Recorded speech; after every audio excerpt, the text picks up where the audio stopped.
Hi guys! So today the second episode in my little series when it just ain't fun anymore. And today I want to show you a few things and talk a bit about fire. I'm going to make some assumptions here, and that is that you always have a lighter with you, or matches, or a fire steel. And hopefully you will have several of these with you at different places. Because you can have a few things in your box of the snowmobile, but also on your person, because you can go through the ice or in other ways get separated from these things. And it's always nice to have a lighter or something, well, at hand. Some things can get wet, and then it's nice to have something else to fall back on. But yeah, I have to assume that you have these things, because if I am going to explain how to make fire without a lighter, without matches, then that is going to go beyond the scope of what I'm trying to do in this series.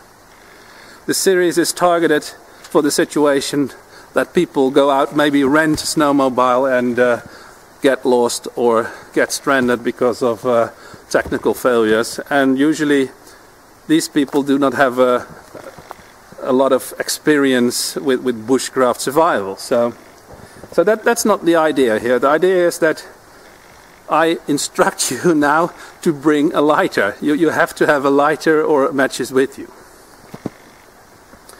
But that doesn't make it easy to make fire.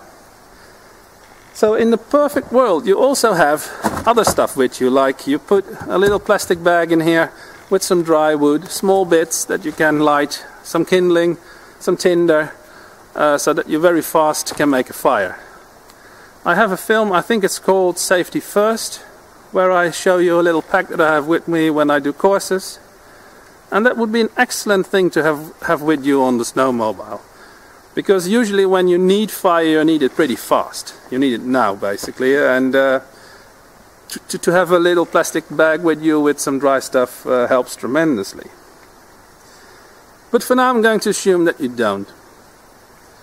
So I'm going to show you what you can gather here in this type of wilderness, which is the boreal forest, the subarctic forest, and make a fire. I also show you a few little things that it's great to have with you. So what are the things that you should have with you? Apart from what I already mentioned, the lighter, matches, stuff like that, I would advise to have somewhere some form of cutting tools. Like, you know me, I always have my knife. On my knife I have a fire steel. So already with this little setup I'm able to make fire in this environment quite easily. I always think that a folding saw is a really great thing to have with you. Of course axes are nice to have, and like on a scooter you can easily put away a hatchet or an axe. But maybe you're just out skiing or whatever. This is not too heavy and it fits in your pocket somewhere or in your backpack. So very handy to have, especially if you're staying at a place or are forced to stay at a place a bit longer, so that you have to prepare your firewood for a longer period. It's pretty. It costs you a lot of energy to roam around, picking up and breaking off dead branches and so on, so something to saw with is extremely nice to have. So that's, I think, the bare minimum that you should have with you. So what is the first that you need to do when you need a fire? Well, when you look around here you see it's white everywhere, there's snow. It's never a good idea to immediately start your fire on the snow, so the first thing you would do is to remove at least all the soft snow until you come to something harder. Still, that will be ice and packed snow, and if you just build a fire on that, you will find that a lot of the snow and ice will start melting exactly when you try to establish your fire, and that kind of makes it very hard, and well, you're very prone to fail. So a very good thing to do first is to make a little table, a little plateau in there from some branches or whatever, where you can build your fire on. And not only does it protect, so to speak, the moist of the snow coming into your fire, it also gives a better airflow. So I'm going to find a few sticks now to make this little table, and I'll show you how to do that.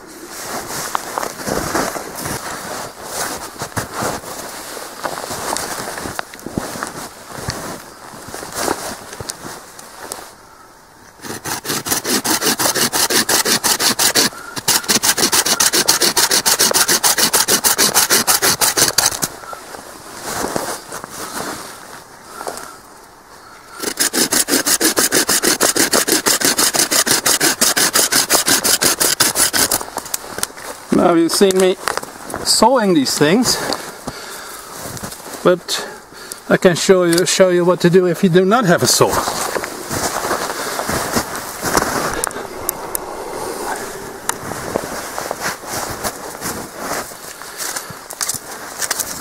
If you do not have a saw, you can try to break it. You have to be careful. Also cutting, you have to be careful. But what I tend to do, I'll show you. This is pretty dry. It's not really dry, but it's not completely moist either. But just make a little with your thumb and the knife. Just put down in there and go around like that. I hope you can see that.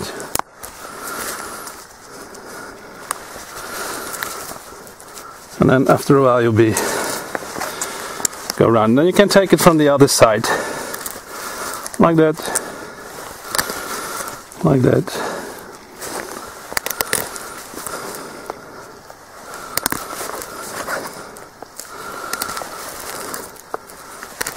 And after this it's pretty easy to break. So that's my sticks.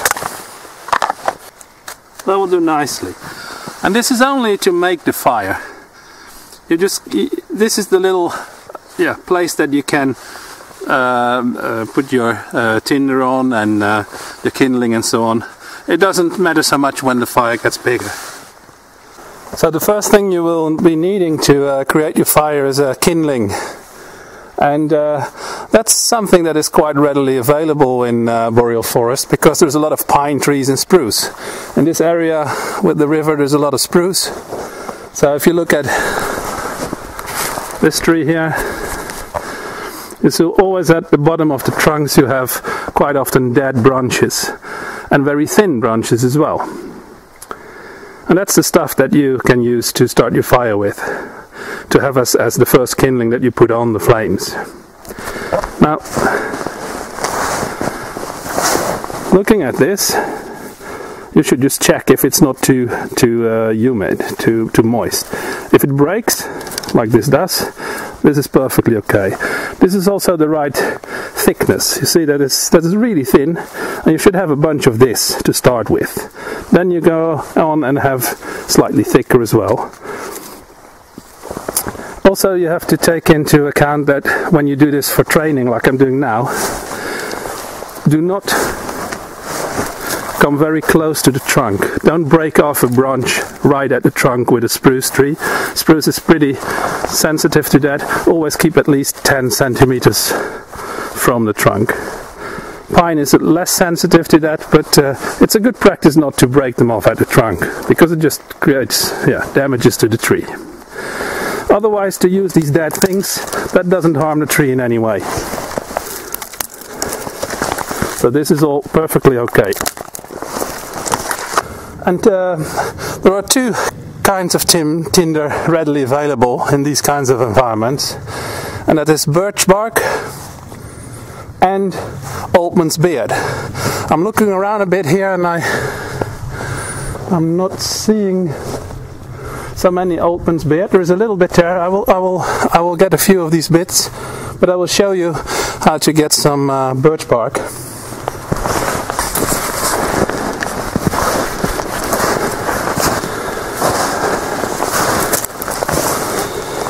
I'm not sure if you with me here on here, you see,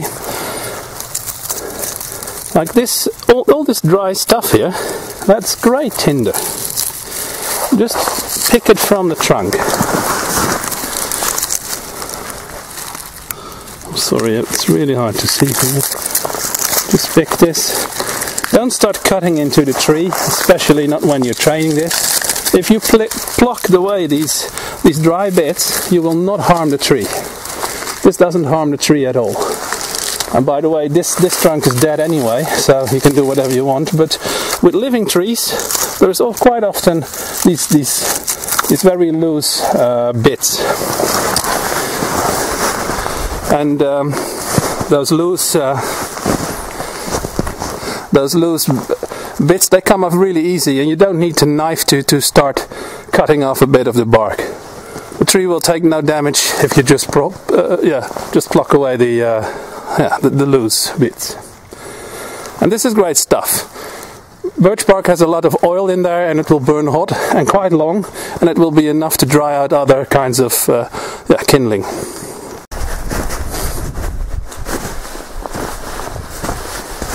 So we gathered all the kindling that we need to start a fire. This maybe took me 2-3 minutes, including to get the birch bark. It was all in the vicinity, and it's really easy and pretty important to sort this in increasing thickness. So this will be the tinder, and this is the first kindling, and this will be a bit more coarse and even more coarse.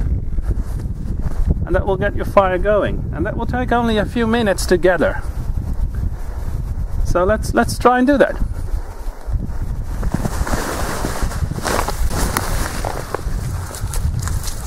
So let's take a bit of the birch bark. This is absolutely the easiest tinder that you can find in these environments, and it will burn even when it's very wet. We have a bit of wind here, and you see this will burn.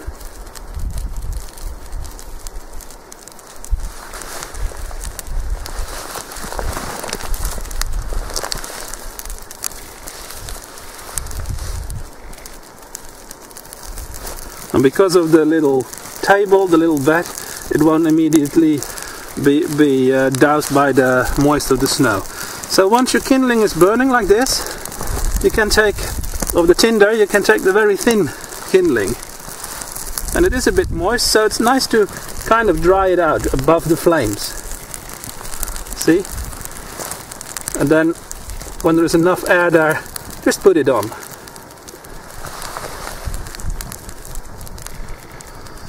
You have to keep it a bit airy so that you don't smother the flames of the tinder. Well, that's going nicely. Then you try to find, you put slightly more coarse material on it, and it's the same procedure. Just be very careful not to smother the flames.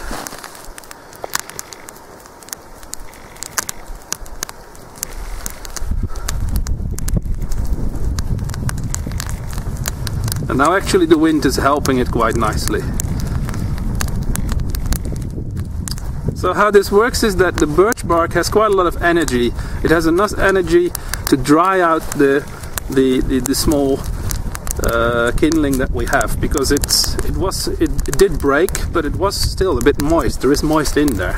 So there is enough energy in the tinder to start drying it out and ignite the kindling. And that process goes up now towards more coarse kindling and firewood. So once your fire is now starting to be a bit more secure, you can put on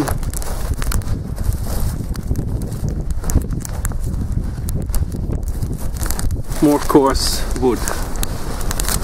Make sure that you don't really smother it. It's always nice to have a bit of airy lay in the beginning.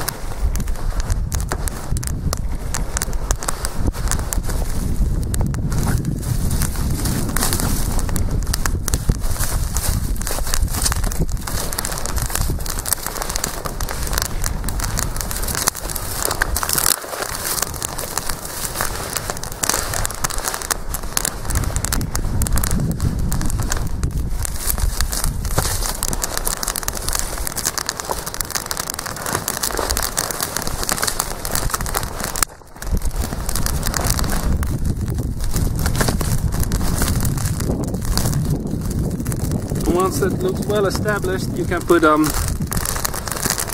thicker pieces of wood that you can start counting as firewood.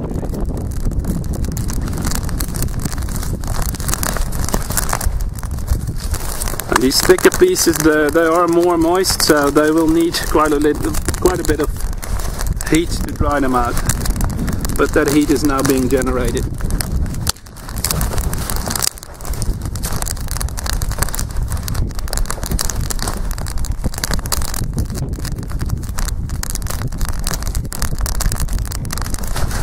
Right, so this fire is established.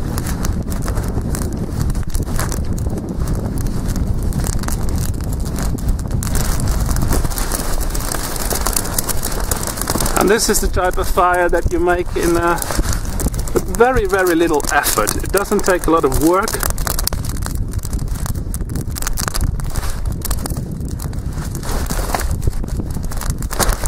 It doesn't need cutting a lot of trees and so on. You just gather what is out there, what is available.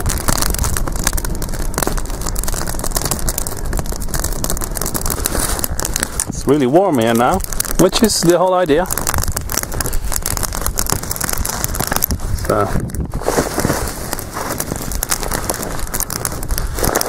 well, I went into the woods here, and I did find a bit of the old man's beard and some more of the birch bark. And I'm going to show you now how to ignite this using the fire steel. So let's see if we can use the old man's beard. Old man's beard is very absorbent of moist, and it has been a bit of a humid day, so it feels like it's possible, but it might be just a bit too moist. But we try it. Quite often you want to push your knife in front of you, or the thing that you use to scrape the fire steel, but you will quite often then hit the tinder, and yeah, that's just not good. The best thing to do is to pull on the fire steel and keep the knife straight with a straight arm. That's the most accurate, and you won't hit the actual tinder. So let's try if this will burn.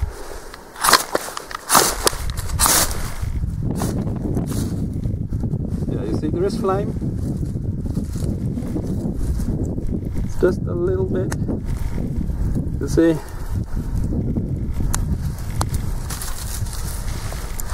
So that worked. But also you see that it was not really stable. It needed the birch bark. So that is pretty nice to use. So if you only have the birch bark, there are several ways. If you have really thin flakes, maybe I should keep this one here, really thin type of flakes like these, what you can try and do is to, if they are dry enough, this feels really quite moist, but that's because there is a lot of snow in there, is try to roll them up in your hands and kind of pulverizes it. And this pulverized heap of birch bark can catch a flame. Let's try that.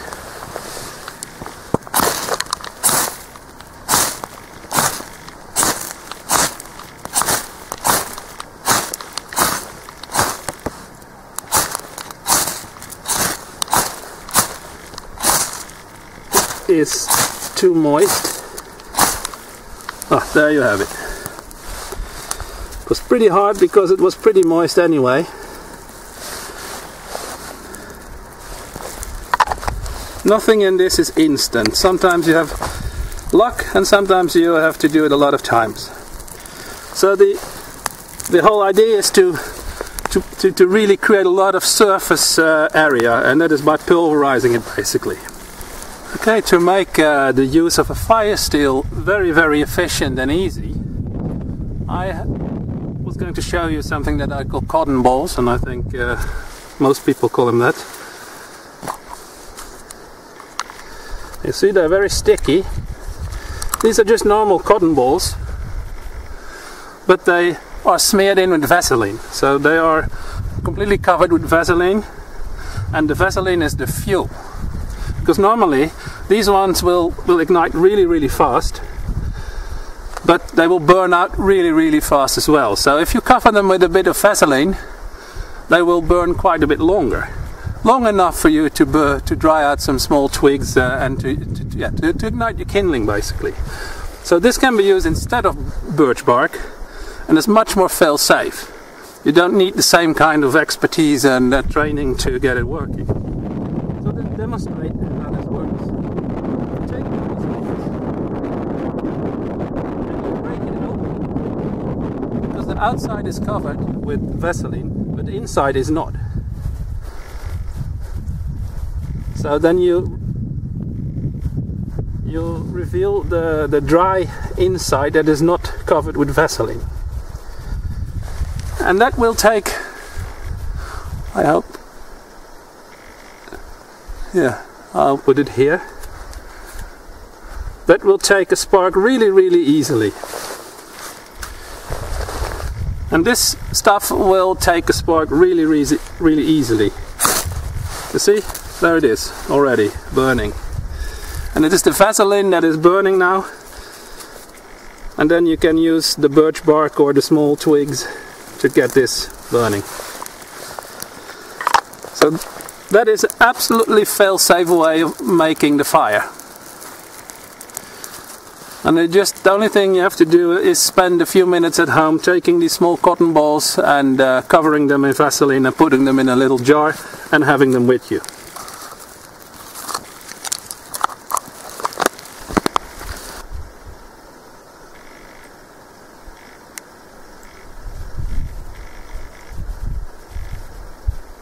So you understand why that is a good way to start your fire. Well guys, I hope this was useful. I showed the most simple way to make a fire in this environment, and just go out and practice and you won't have that problem when you need it. Now let's see if my machine will start. Would be a bit ironic if it didn't, eh? See you in the next film, guys.